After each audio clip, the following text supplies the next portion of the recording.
बिस्मिल्लाहिर्रहमानिर्रहीम। अल्लाह के नाम के साथ जो बड़ा मेहरबान और नहायत रहम करने वाला है। कुछ अरसे के बाद आप लोगों से बात हो रही है, सारे जो लिसनर्स और व्यूवर्स हैं।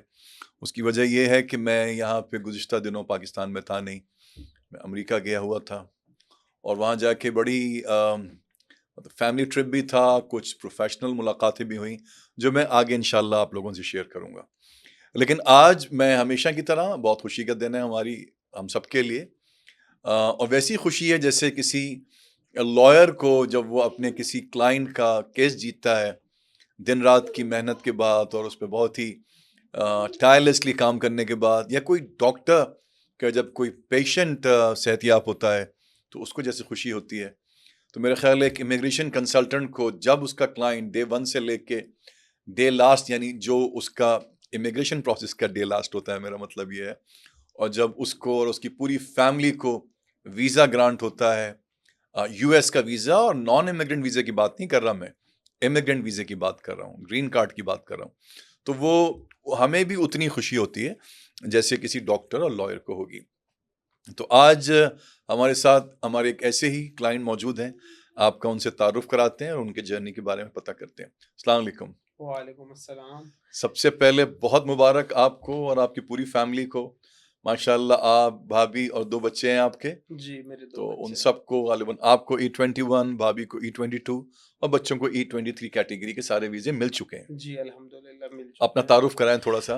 मेरा नाम मोहम्मद रज़ा है, मैं बाय प्रोफ़ेशन फ़ार्मासिस्ट हूँ सर, और मैंने एमफ़िल किया हुआ है इन फ़ार्मास्यूटिक्स, और इसके अलावा रिसेंटली मेरी पीएचडी भी कंप्लीट हुई है।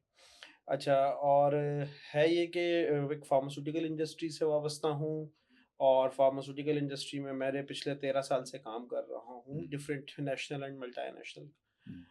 ये किस्सा सर स्टार्ट होता है जनवरी 2023 से। ओके। जनवरी 2023 में मैं पहली दफ़ा आपके पास आया। मुझे याद है मेरी मुलाकात हुई थी जी, आपसे। और बड़ा कंफ्यूज थे कि कनाडा की इमिग्रेशन अप्लाई करें कि कहाँ की अप्लाई करें। और फिर उसके बाद जिसे कहते हैं, एक दोस्त ने बताया था कि EB2 का एक प्रोग्राम आया हुआ है, EB2 NIW।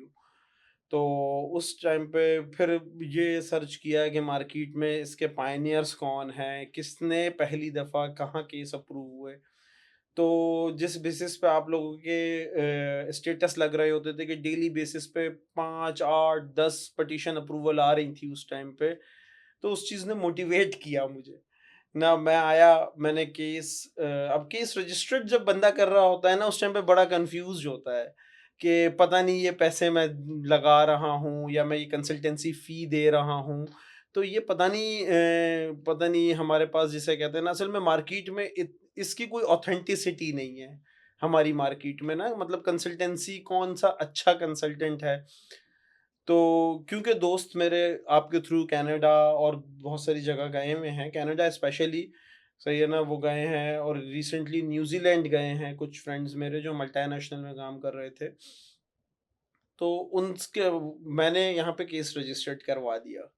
केस रजिस्टर्ड करवाया 30 जनवरी 2023 को। अच्छा, होता ये है कि डेली बेसिस पे लोग केस रजिस्टर्ड कराने के बाद ना हम थोड़े से बेचैन हो जाते हैं। तो हमारे पास ये था कि फिर अप्रैल के अंदर मेरे पास आई आरएफई। आरएफई आने के बाद ना बंदा बड़ा बेचैन हो जाता है कि सबके तो अप्रूवल्स आ रहे हैं, जब जहाँ रोजाना 10 अप्रूवल्स आ रहे हैं वहां मेरी आरएफई आ गई। अच्छा, मैं सिर्फ अपने लिसनर्स के लिए, अपनी ऑडियंस के लिए ये बता दूं कि जब आरएफई आती है तो आरएफई का मतलब है request for more evidence.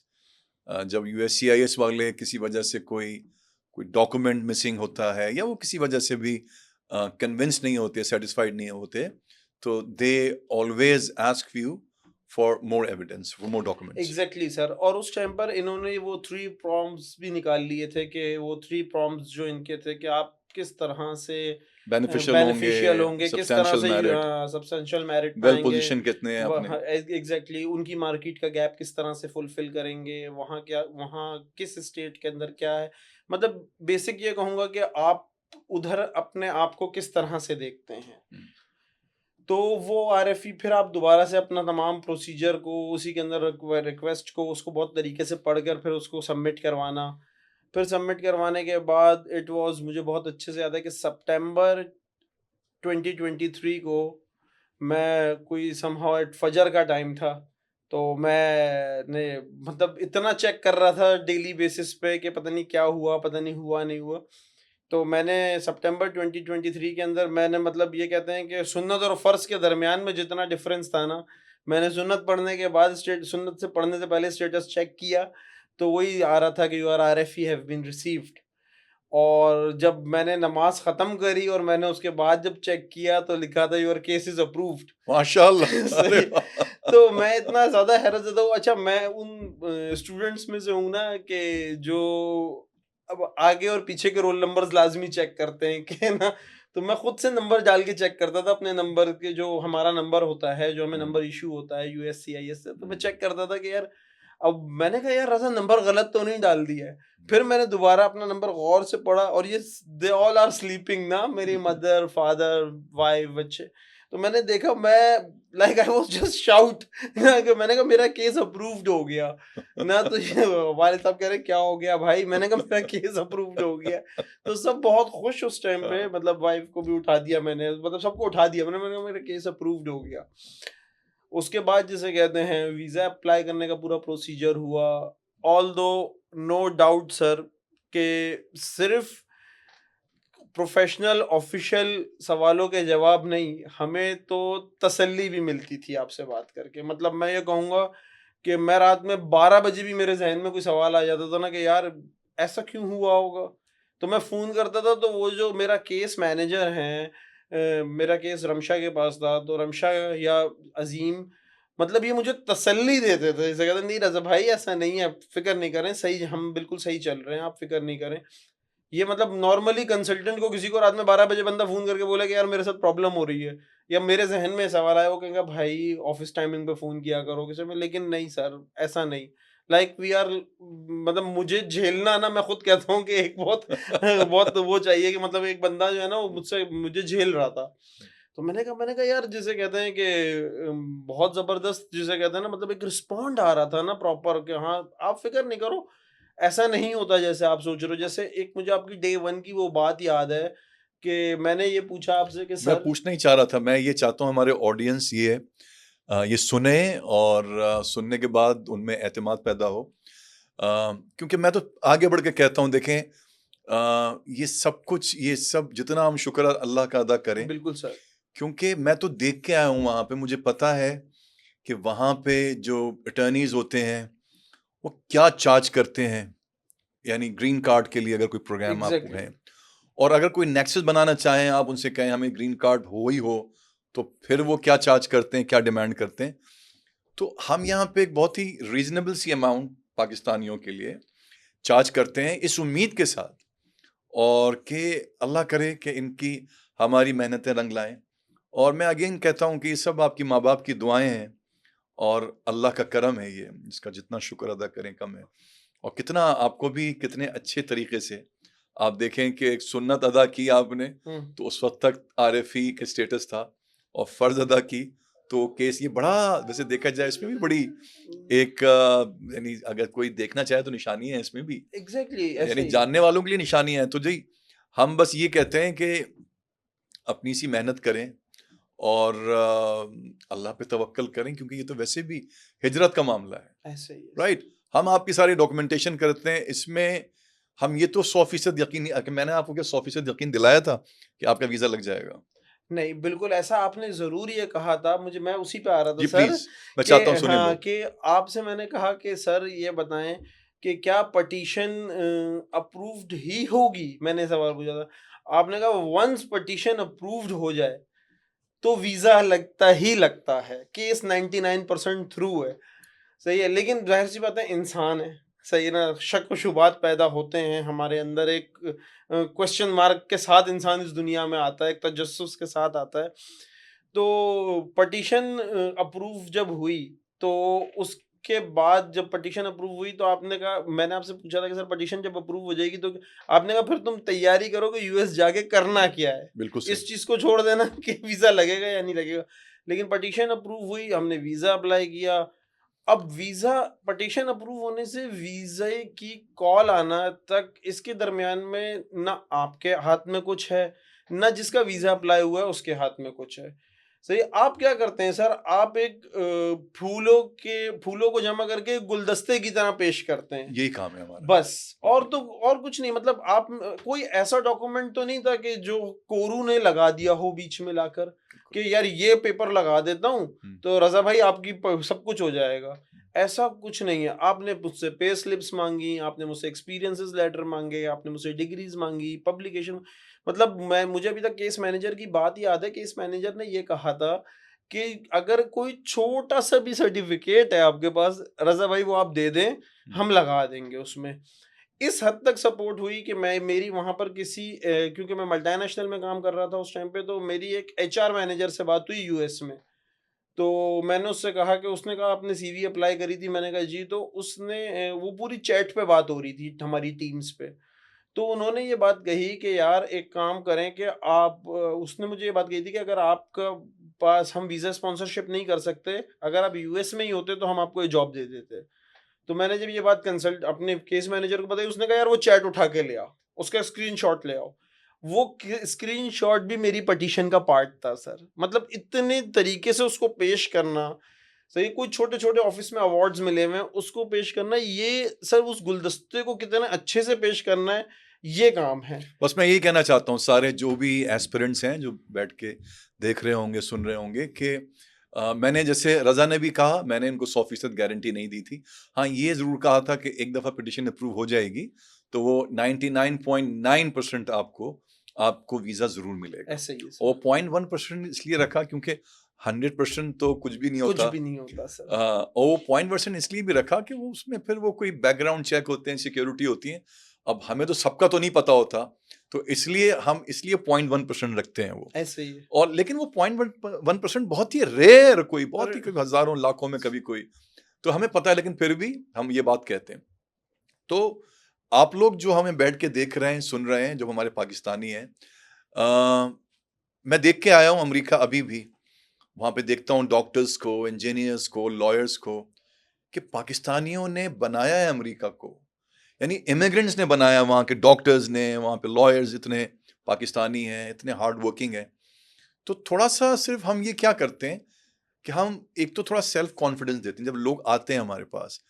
USA, green card, वो सुन के उनको पहले यकीन नहीं आ रहा होता, ऐसा ही है सर, यार ये क्या बातें कर रहे हैं, ऐसा ही ख्वाबो है, ख्याल की, ऐसा ही है। या हमारा विजिट वीज़ा नहीं लगता, नहीं लग रहा। एक साहब मेरे पास आए शुरू में, खैर वो एक्सेप्शनल एबिलिटी के थ्रू, यानी जैसे आपको पता होगा कि EB2 NIW में जी। 2 कैटेगरीज हैं। एक तो प्रोफेशनल्स हैं, जिसमें जो आपका जी। आपने जिस कैटेगरी में अप्लाई किया, और दूसरे वो हैं जो एक्सेप्शनल एबिलिटी से बिलोंग करते हैं। तो खैर उनको हमने एक्सेप्शनल एबिलिटी, क्योंकि उसमें बिजनेस भी था, उनके रजा 2 दफ़ा यूएस के विजिट वीज़ा रिजेक्ट हो चुके थे 1.5 साल में, और वो बहुत मायूस थे। मगर मुझे होप थी उनका, जो मैंने देखा, बिजनेस का बैकग्राउंड देखा, और उनका आगे यानी वो विलिंग थे खासी इन्वेस्टमेंट करने के लिए भी, तो मुझे लगता था कि हो जाएगा, और उनका अल्लाह की मेहरबानी से हुआ। उनका भी लोग आते हैं मेरे पास, एक इदारे के 2 लोग आए मेरे पास, मीडिया से ही ताल्लुक था, तो वो चूंकि मेरा ताल्लुक भी मीडिया से रहा है, तो वो आए, दोनों दोनों एक डिपार्टमेंट में काम करते थे, एडिटिंग वगैरह में। तो उन्होंने कहा अली भाई हम दोनों एडिटर्स हैं, हम दोनों का हो जाएगा। मैंने कहा यार देखो,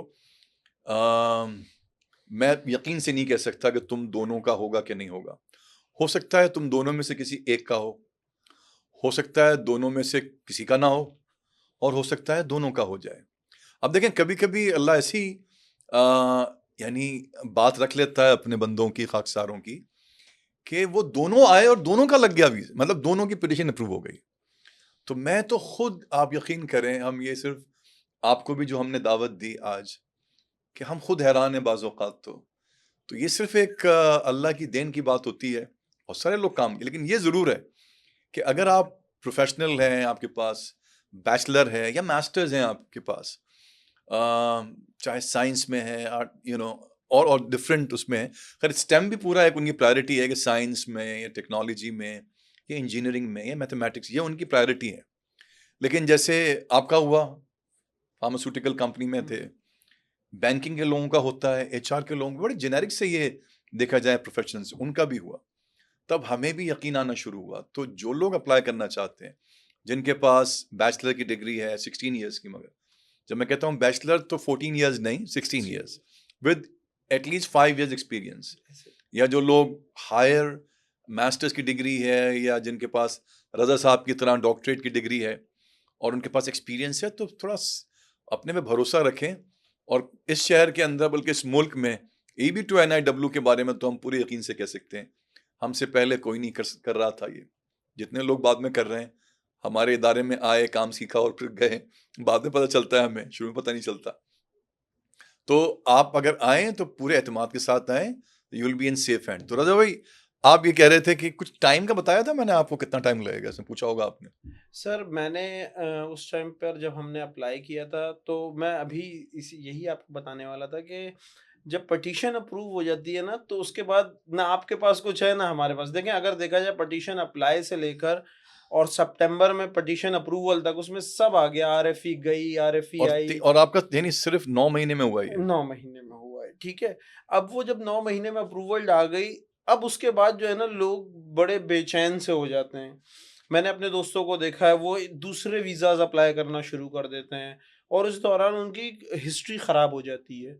वो होता ये है कि कहीं से रिजेक्शन आ गई, तो होता ये है कि अब उसके बाद से देखा जाए तो अब तक, यानी सितंबर 2023 से लेकर, और जिसे कहते हैं, मैं कहूँगा जुलाई, अगस्त 2025, मतलब तक अप्रॉक्सीमेटली 2 साल का इंतज़ार है ये। वीजा फाइलिंग के लिए 2 साल का इंतजार करना पड़ा? इंतज़ार करना वीजा पड़ा। फाइलिंग के लिए? वीज़ा फाइल होने के बाद मतलब उनकी जो ईमेल आ जाती है कि आपके तमाम डॉक्यूमेंट्स मुझे रिसीव हो गए, हम हाँ। लोगों को रिसीव हो गए हैं, राइट। अब आपको कुछ और हमने, यू शुड वेट। अच्छा। सही है ना? अब वो एक ईमेल आती है और वो ईमेल तसल्ली इसलिए होती है कि हर 2 महीने बाद ईमेल आ रही अच्छा, मैं होती है। चाहता हूँ हमारे ऑडियंस के लिए, पिटीशन अप्रूव हो गई आपकी जी सर। सितंबर 2023 में। जी सर। अब वीजा फाइलिंग के लिए आपके पास कितने अरसे के बाद ईमेल आई? तकरीबन नवंबर में आ गई थी सर। अक्टूबर, 2 महीने के हाँ, अंदर। अक्टूबर के अंदर। और दिसंबर के अंदर आप लोग डन हो गए होंगे यकीनन, जी, है ना? तो फिर आपने 1 साल ये और तकरीबन 1.5 साल वेट किया था। 1.5 साल वेट किया। ये बहुत अच्छी बात की रजा ने कि ये भी 1.5 साल ग्रीन कार्ड के लिए तो कुछ भी नहीं है, कुछ ये भी देखा नहीं है जाए। सर। मैं कह रहा हूँ कि इस टाइम पे जो हम लोग हैं, तो मैं कहूँगा कि अगर किसी का काम कंप्लीट होने जा रहा है ना, वो विजिट वीज़ा के लिए भी 1.5 साल कुछ नहीं है सर। सही है, तो मैं तो ये कहूँगा, पर ग्रीन कार्ड तो बहुत बड़ी चीज़ है। इनफैक्ट जब बंदे के हाथ में चीज़ें आ जाती हैं, लाइक वीज़ा अप्रूवल आ जाती है, तो वो अपने जो US में लोग हैं उनसे कांटेक्ट करता है। तो कुछ लोग हैं जो अब ऑलरेडी वहाँ पे जॉब में हैं, तो मैंने उनसे जब पूछी ये सारी बातें, तो दे सेड दैट कि रज़ा, जब तुम US आओगे ना और मैं तुम्हें यहाँ लोगों से मिलवाऊँगा, तो यहाँ लोग, तुम सजदे से सर नहीं उठाओगे अपना।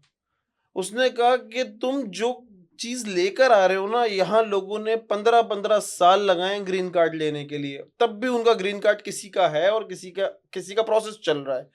कह रहा हूँ उसके लिए उनको क्या कुछ किन मराहिल से नहीं गुजरना पड़ता है यहाँ पे। क्या आ गए स्टूडेंट वीज़ा लेके, फिर वहाँ पर स्टूडेंट वीज़ा एक्सटेंड करते रहे, फिर सच झूठ की ज़िंदगी गुजारते रहे। कहने लगे, कह रहे हैं उस तुम जब उनके हालात देखोगे ना, तो तुम सिर्फ इसी से ही सजदे से सर नहीं उठाओगे, या मेरा खुदा कि तुमने मुझे इतना आगे लाकर मुझे मुझे मुझे यहाँ से स्टार्ट करवाया है। मतलब मैं कहूँगा कि मुझे ग्रीन कार्ड तो मिल गया, उसके बाद से मेरी कहानी स्टार्ट होगी, जिसे कहते हैं वहाँ पे स्ट्रगल शुरू। कह रहे हैं वहाँ पे अपना लीगल स्टेटस बहाल करने में लोगों को 10-10 साल लग जाते हैं, वरना तो ये 1.5 साल 1 साल सर कुछ भी नहीं है। मैं कहूँगा कुछ भी नहीं है, एक छोटा सा टाइम फ्रेम भी नहीं है, ऐसे ही निकल जाता है बंदे का। तो ये वाली जो चीज़ है ना सर, इस चीज़ को लोग फोकस नहीं कर पाते हैं कि हाँ सब्र रखें, your case is in right hand. जब केस अप्रूवल तक हुई है ना, तो वीज़ा भी लग जाएगा। अब वो वन ऑफ द केस है, फिर उसमें भी मैं कहता हूँ कि अल्लाह ताला की कोई भलाई होगी सर, कि अगर वो 1.1% भी अगर कहीं मसला आया है ना, तो अल्लाह ताला की तरफ से कुछ अच्छा ही होगी। क्या उस बंदे का फिर उसके लिए पाकिस्तान में या उससे कुछ और काम लेना होगा अल्लाह ने। लेकिन ऐसे केसेस देखे नहीं। EB2 के केसेस, अगर मैं ये कहूँगा कि अंदर का सिनेरियो बताऊँ, जब वहाँ पर इंटरव्यूज हो रहे थे तो 4 से 5 EB2 के बैठे हुए थे अच्छा, इंटरव्यू के लिए, तो उनसे भी थोड़ी हेलो हाई हुई। आप लोग एक साथ तो नहीं गए होंगे यकीनन, आप वही मुलाकात हुई होगी आपकी। मतलब सर एक्चुअली 2 घंटे का टाइम हो जाता है डॉक्यूमेंट सबमिट करने के बाद। हाँ। Once you submit your documents in a first counter, अब वो केस ऑफिसर असाइन होने तक आपको 2 घंटे वहाँ वेट करना है। तो हम वहाँ वेट कर रहे होते तो बैठे हुए हैं सारे इमिग्रेंट्स की विंडो के आगे बैठे हुए हैं, तो ऑल आर द इमिग्रेंट्स। तो तकरीबन सब एक-दूसरे को आपका कौन-सा वीज़ा है? तो उसने कहा आपका कौन-सा है? तो उसने कहा ईबी-2, उसने कहा आपका भी ईबी-2। तो ईबी-2 का केस सर रिजेक्ट होते हुए नहीं देखा मैंने। ईबी-2 एनआईडब्ल्यू का, जिनकी पिटीशन अप्रूव थी। 5 लोग थे, अल्हम्दुलिल्लाह 3 से मेरी बातचीत हुई, तीनों का केस अप्रूव था। माशाल्लाह। ये अगेन मैं कहता हूँ कि अल्लाह की मेहरबानी से और मुझे शायद याद पड़ा, मैं उमूमन यही कहता हूँ अपने क्लाइंट से कि ये, और उस वक्त खास तौर पे, अभी तो थोड़ा सा टाइम शायद बढ़ गया, लेकिन मैंने आपसे 2 ढाई साल ही कहा होगा हुँ, कि 2 से ढाई साल लगेंगे, क्योंकि 9-10 महीने लगते हैं पिटिशन की अप्रूवल में, और उसके बाद 1-1.5 साल का ये आता है वीज़ा फाइलिंग, तो वो, और ये कि ये तकरीबन 2.5 साल में ही आपका हो गया एक तरह से। अब हमारे कुछ नाज़रीन ये बताइए कि सबसे पहले प्रोसेसिंग में आप मुतमईन रहे हमारी टीम से, जैसे आप बता रहे हैं कि हालांकि वैसे देखा जाए तो लोग यहाँ पे आते हैं 10 से 6 बजे तक काम करते हैं, 7 बजे तक करते हैं, लेकिन हमारी टीम ने आपको एक बैक एंड वर्किंग भी प्रोवाइड की, और इसलिए कि ये इसलिए नहीं कि प्रोफेशनली तो they weren't bound to work at this time of night, but एक कमिटमेंट होती है कि जब अगेन हमारे जो क्लाइंट का, जैसे मैंने बताया, जैसे एक डॉक्टर की कमिटमेंट होती है, जैसे एक लॉयर की होती है, ये तो हम नहीं कह सकते कि हमने 2 केस लिए, किसका होगा किसी का नहीं होगा, लेकिन कभी कभी जैसे मैंने बताया कि अल्लाह इस तरह के भी हम जैसों के लिए छोटे मोटे वो हो जाते हैं कि दोनों का हो गया, हुँ, राइट। ऐसा हुआ कि एक इदारे से आए, एक हेड आए एक इदारे से, आगा खान के, हुँ। तो वो जो वहाँ पे ये बायोटेक्नोलॉजी टेक्नोलॉजिस्ट जो जी, होते हैं, जी, जी, जी, सर्जिकल जो सर। होते हैं, तो वो जब हेड आए तो उन्होंने कहा भाई मैं इसलिए आया हूँ आपके पास कि मेरा जो एक सबऑर्डिनेट है, जो मेरे अंडर सुपरविजन काम करता है, जब वो आया मेरे पास और उसने यहाँ से कहा सर मुझे रिकमेंडेशन लेटर्स चाहिए, तो मैंने रिकमेंडेशन लेटर बना के दे दिया। मैंने पूछा उससे कहाँ अप्लाई करो, कहना सर मैं ग्रीन कार्ड के लिए अप्लाई कर रहा हूँ। कहना उस वक्त तो मुझे बिल्कुल वो था ही नहीं कि मैं, अच्छा मैंने बना के दे दिया उसको, मैंने भी दे दिया और 2-3 और दिलवा दिया उसको रिकमेंडेशन लेटर्स। तो कहने लगे जब वो मिठाई लेके आया उसने कहा कि जी मेरी पिटीशन अप्रूव हो गई, तो कहने लगे मैंने कहा यार तुम्हारी पिटीशन अप्रूव हो गई, कहने लगे हाँ ग्रीन कार्ड की, कहने लगे हाँ, कहने लगे यार मैंने तो इसको लेटर दिया था, तो मैं मुझे खुद भी अप्लाई अच्छा करना सर, ये सवाल है। है। ये लिटरली ये यकीन करें आपने मेरे अंदर के जज़्बात जी छेड़ दिए। जी अब है ये कि मेरी रिकमेंडेशन लेटर्स में जो ये था कि एक मैं मल्टीनेशनल में जो मेरे काफ़ी सीनियर थे, उनसे मैंने रिकमेंडेशन लेटर लिया। से उन्होंने तो रिकमेंडेशन लेटर लिया, अच्छा फिर वो जॉब स्विच कर गए। अब ढाई 3 साल में इतनी एब्रप्ट चेंजेस होती हैं। वो चले गए कहीं इस्लामाबाद की किसी फार्मा के अंदर, मैं भी वो कंपनी छोड़ के दूसरी, लेकिन पिटीशन अप्रूव होने के बाद मैं एक-एक चीज़ अपनी ज़िंदगी का एक-एक स्टेप अपने केस मैनेजर से पूछ के ले रहा था। केस अप्रूव हो गया, पिटीशन अप्रूव हो गई, वीज़ा फाइल हो गया। मेरे पास उस दौरान अच्छी जॉब ऑफर्स थीं, तो जब केस चल रहा था तो उन्होंने ये बात कही कि प्रोफाइल मत छेड़ना रज़ा अभी। जब केस अप्रूव हो गया मैंने कहा सर अब कर लूँ मिस चेंज? उन्होंने कहा अब जहाँ दिल करे जॉब करो, जिसे कहते हैं अब चेंज कर लो। तो आई हैव चेंज्ड इट। तो मैं अभी इस्लामाबाद में जब पासपोर्ट रिसीव करने के लिए था, तो मैंने उनको क्या किया कि मैंने फ़ोन किया। मैंने कहा यार मिल के जाता हूँ। रिकमेंडेशन ली थी अच्छा इस्लामाबाद में थे वो। इस्लामाबाद में। वो इस्लामाबाद की फार्मा में होते हैं, तो मैंने उनको कॉल करी। तो उन्होंने कहा कि खैरियत किस काम से आए हुए हो? कि एक्चुअली हम नॉर्मली ड्रैब से हमारे बड़े ताल्लुकात पड़ते हैं, फार्मास्यूटिकल इंडस्ट्री में फार्मासिस्ट हैं। तो ड्रग रेगुलेटरी अथॉरिटी अक्सर औकात मुख्तलिफ लीगल मैटर्स के लिए हम लोगों को बुलाती रहती है। वो आया होगा किसी लीगल मैटर से आया होगा, रज़ा आया हुआ है काम, ड्रैब आया हुआ होगा। तो मैंने कहा नहीं यार मैं आज अपने काम से आया हूँ इस्लामाबाद। उसने कहा खैर तो है, क्या हुआ? मैंने कहा यार खैर ये है कि भाई यूएस के लिए आया था। तो कह रहा है इंटरव्यू कॉल आ गई। मैंने कहा नहीं पासपोर्ट लेने आया हूँ, इंटरव्यू तो हो गया है मेरा, जिसे कहते हैं। तो वो तकरीबन काफ़ी दूर रहता है इस्लामाबाद से। तो उसने गाड़ी ड्राइव करके कह रहा है जाना नहीं मुझसे बगैर मिले, तो वो आया है। मतलब उसने कह रहा है यार ये तुमने रिकमेंडेशन मुझसे ली, यार देख यार मेरी रिकमेंडेशन पे हुआ है। मैंने कहा हाँ यार बहुत शुक्रिया आपका रिकमेंडेशन।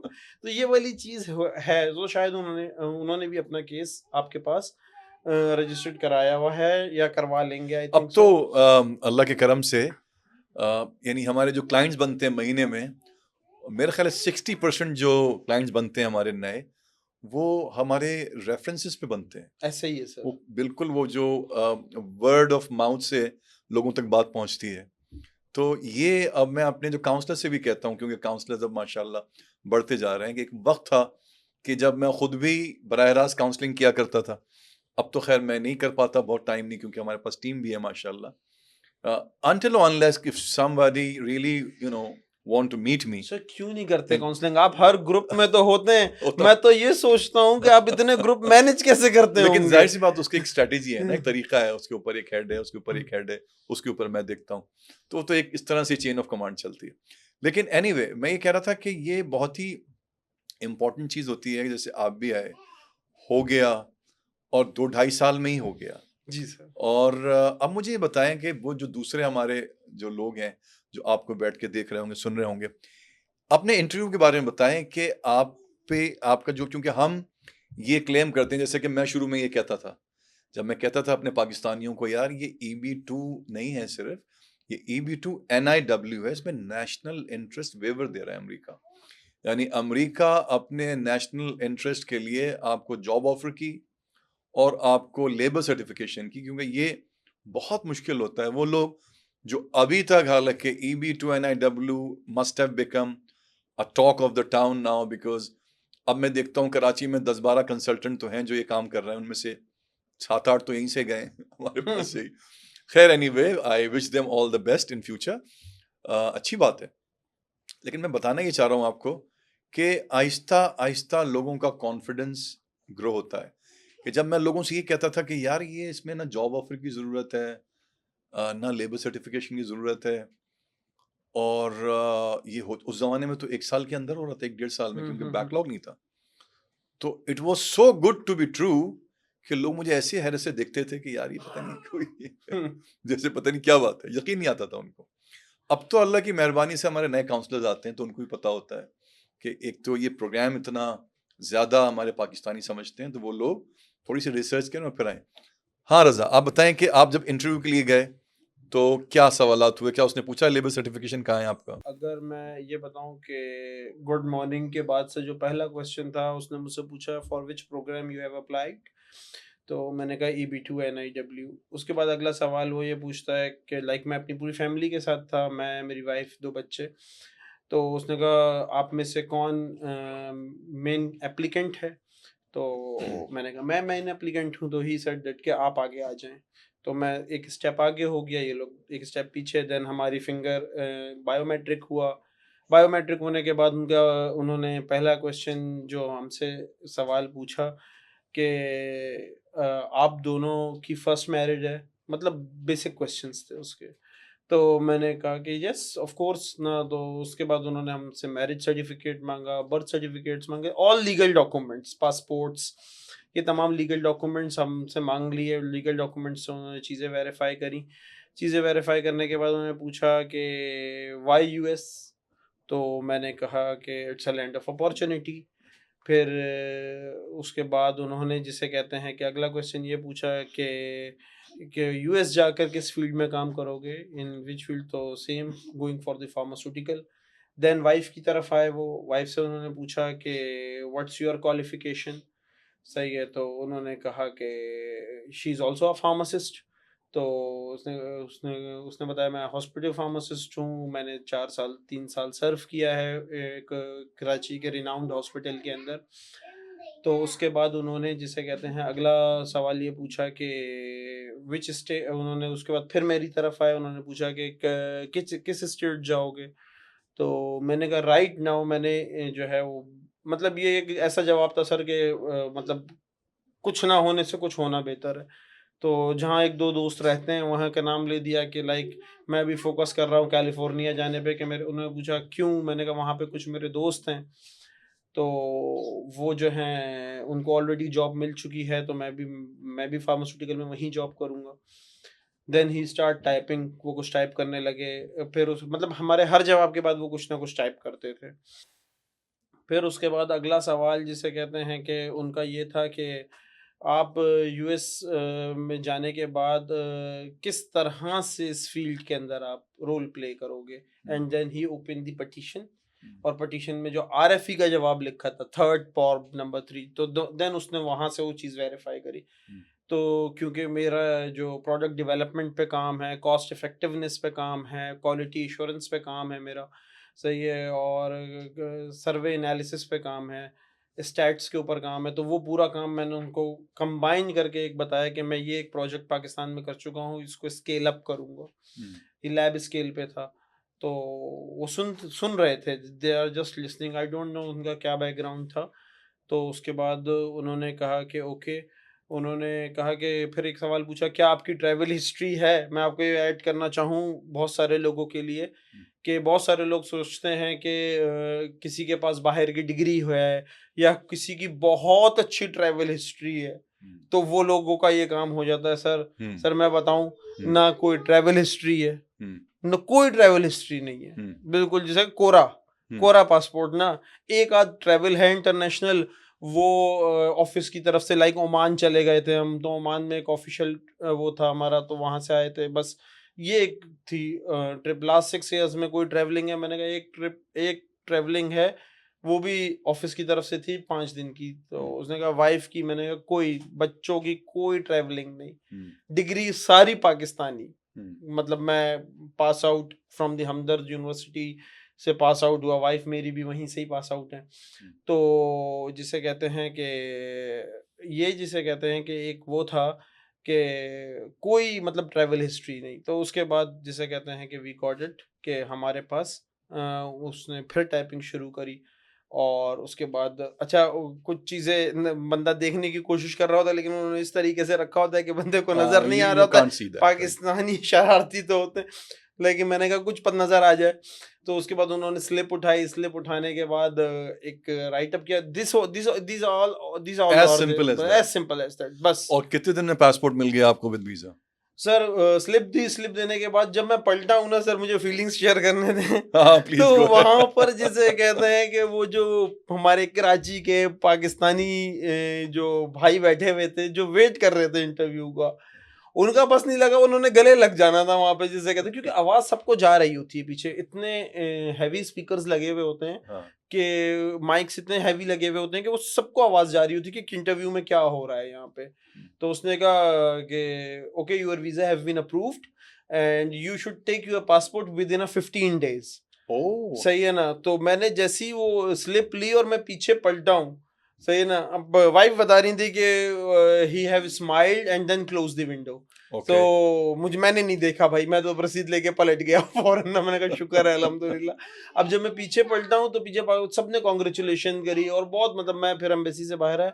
अब विद इन 2 days, मतलब लाइक वेडनेसडे, थर्सडे, वेडनेसडे को तो खत्म हुआ इंटरव्यू, थर्सडे और फ्राइडे बीच में से गुजरा। फ्राइडे की इवनिंग में मेरे पास ईमेल आ गई कि your passport have been ready, please pick it. और सैटरडे को मैंने सुबह 9 बजे अपना पासपोर्ट पिक किया है और अल्हम्दुलिल्लाह सब के वीजे लगे हुए थे। 2 दिन के अंदर 2 दिन के अंदर अंदर मुझे पासपोर्ट मिल गया। अब तो प्लानिंग कर रहे हैं। आप प्लानिंग कर रहे हैं तो बहुत बहुत मुबारक हो एक दफा थैंक यू फिर सर। मेरी तरफ से, मेरी पूरी टीम की तरफ से, कोरू कंसल्टेंट की तरफ से। और अल्लाह करे आप जल्दी जाएं, जल्द से जल्द जाएं। 6 महीने का लगा वीजा आपका अभी? 5 महीने का? 6 महीने का। और आप जाके सर्व करें वहाँ पे, क्योंकि अगर आपको यूएस ने अपने नेशनल इंटरेस्ट में बुलाया है तो मुझे उम्मीद है कि आप वहाँ जाके एक बहुत ही अच्छी एडिशन साबित होंगे। आपकी इजाज़त से, अगर आप इजाज़त दें तो मैं भाभी से भी 2 बातें कर लूँ। जी जी सर, मोर देन वेलकम। जरूर, बहुत शुक्रिया तशरीफ लाने, थैंक यू वेरी मच। तशरीफ रखिए आप। बहुत बहुत मुबारक हो, क्योंकि ये एक बहुत बड़ी कामयाबी अल्लाह ने आपको दी है। और मैं समझ सकता हूँ कि पूरी एक फैमिली का जब एक इस तरह से इमिग्रेंट वीज़ा लगता है, ग्रीन कार्ड वीज़ा लगता है, तो जाहिर सी बात है बहुत खुशी होती है सबसे पहले। तो सबसे पहले आपको बहुत मुबारक हो। दूसरी बात ये कि आप थोड़ा सा बताएं इसका बैकग्राउंड। रज़ा साहब ने तो बताया अभी कि आपको किसने, आप ही ने मोटिवेट किया रज़ा को, या कितना आपका हाथ है इसमें, इस कामयाबी के पीछे? सबसे पहले वैसे तो हर मर्द की कामयाबी के पीछे एक औरत का हाथ होता है, तो हमें पता ही है, और फिर भी। अच्छा, स्टार्टिंग में ये है कि रज़ा का जो मेरे हस्बैंड है उनका बहुत ज़्यादा था कि मुझे कहीं बाहर जाना है, मुझे मूव करना है। मुझे बहुत होता था कि कंसल्टेंट्स के पास उनका होता था आना जाना, लेकिन फिर एक दिन जो है आप लोगों के पास आए, कोरू कंसल्टेंट के पास आए, उसके बाद वो कहीं गए नहीं। ठीक है, आप लोगों के पास जब केस अप्रूव करवा दिया उन्होंने, सब कुछ करवा दिया, तो बस उन्होंने कहा था कि अब मैं जो है कहीं और नहीं जाऊँगा। अब जो भी है मैंने और भी बहुत ज़्यादा जगहों पे जो है ना इन्वेस्टमेंट की है, लेकिन अब जो है ना ये मेरा लास्ट है। तो उसके बाद उनका केस वेस अप्रूव हुआ, तो हम लोग बहुत खुश थे कि चलें अप्रूवल हो गई, और आप लोगों से कांटेक्ट में ही रहते थे। और उसके बाद उनका अपना बहुत, उनको बहुत वो थी, उनकी विश थी कि मैं मतलब बस जाऊं, मुझे मूव करना है मुझे मूव।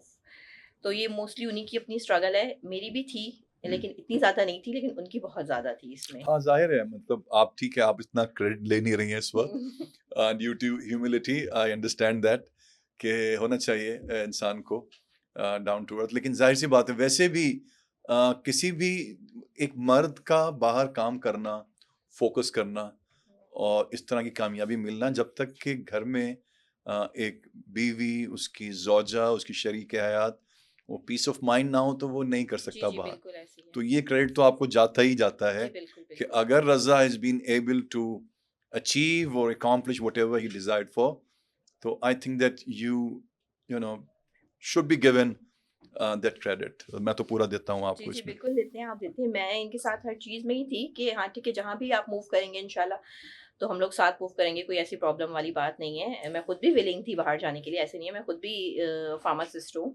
हम्म, और ये था हमारा कि हम लोग जाएं, मूव करें, बिल्कुल कॉम्पिटेंट हैं तो बिल्कुल मूव करना चाहिए हम लोगों को। हम्म, और बस ये है कि उसके बाद जब इंटरव्यू का आया तो फिर कभी वो मतलब अपसेट हो जाते थे कि पता नहीं क्या होगा क्या हम्म, नहीं होगा। हम्म, और बस उसमें ये है कि साथ साथ कोरू कंसल्टेंट साथ साथ हमारे बहुत रहे हैं। ये मैंने खुद भी ऑब्जर्व किया है कि मतलब उनकी help her step by step मतलब नज़र आ रही थी, हर चीज़ उनका वर्क भी। और इवन ये कि जब मैं वहाँ पे वीज़ा ऑफिसर, जब उन्होंने फ़ाइल वगैरह जो ओपन की वो उन्होंने बनवाई थी, आप इनकी जो मैनेजर थी जी। उन्होंने बनवाई थी। तो वो भी मैं देख के बहुत इम्प्रेस्ड हुई कि ये सब वर्क किसने किया, तो ये इन्होंने मुझे बताया था कि ये सब कोरू वालों ने करके दिया है हमें। हम्म, तो ये चीज़ थी। और बाकी वीज़ा इंटरव्यू के लिए कहूँगी कि मैं, उन्होंने क्वेश्चंस वगैरह किए। आपसे भी किया है। जी हाँ, क्वेश्चन किए थे उन्होंने हम्म, मुझसे, क्वालिफ़िकेशन वगैरह मेरी पूछी थी उन्होंने। हम्म। और बस यही पूछा था, क्वालिफ़िकेशन वगैरह। तो ये तो जाहिर सी बात है कि आपकी जब पिटिशन गई होगी, तो हालांकि मुझे पता है कि रज़ा इसमें प्रिंसिपल एप्लीकेंट थे, जी। मगर फिर भी आपकी यानी एज ए स्पाउस आपके बारे में भी उनके पास इंफॉर्मेशन गई होगी। जी, बिल्कुल। और ये देखा जाए तो उनके लिए तो देखा जाए तो कि बीवी भी फार्मासिस्ट है, जी, बिल्कुल। तो उनके लिए तो देखा जाए तो डबल उनको बेनिफिशियल बेनिफिट है। है, बेनिफिट है उनका। और आपका क्या इरादा है, आप वहाँ जाके अभी जी, फिलहाल? बिल्कुल इंशाल्लाह मैं जॉब करूँगी वहाँ पे इंशाल्लाह जाकर। और देखें, ये तो आपको अपनी पिटिशन डालने की जरूरत ही नहीं पड़ी एज ए जी, फार्मासिस्ट, ये तो बिल्कुल मतलब कमाल हो गया। एक टिकट में बहुत। दो मजे हो गए, यानी आप एक ने रज़ा ने किया और आप दोनों जाके इंशाल्लाह जी, काम करेंगे। बिल्कुल इंशाल्लाह ऐसा ही है, तो ऐसा मैं ही I am wishing you all the best है। Thank you. For the future.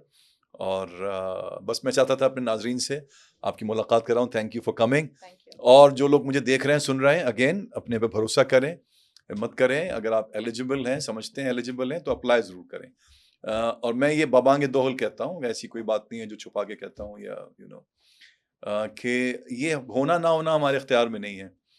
हो सकता है कोई नेगेटिव बात भी सुने, कौन कौन है जिसके बारे में यहाँ नेगेटिव बात नहीं होती। हम तो किसी खेत की मूली नहीं है, पता नहीं इतने बड़े बड़े लोग होते हैं, नेक लोग होते हैं, उनके बारे में होती है। तो खैर, कहने का मकसद ये है कि दो लोग आते हैं, एक का नहीं हो पाता, जिसका नहीं हो पाता उसको शिकायतें होती हैं। जी, बिल्कुल। वो शायद हमारे बारे में वो बातें कह दे जो जो खामियां हम में हों भी ना। जिसका हो जाता है वो हमारी इतनी तारीफ करता है, हमें वो तारीफ, हमारी वो खूबियां भी ऐड कर देता है जो शायद हम में हों भी ना। तो ये तो चलता है। तो be wise and be intelligent, be smart and don't miss your chance. See you.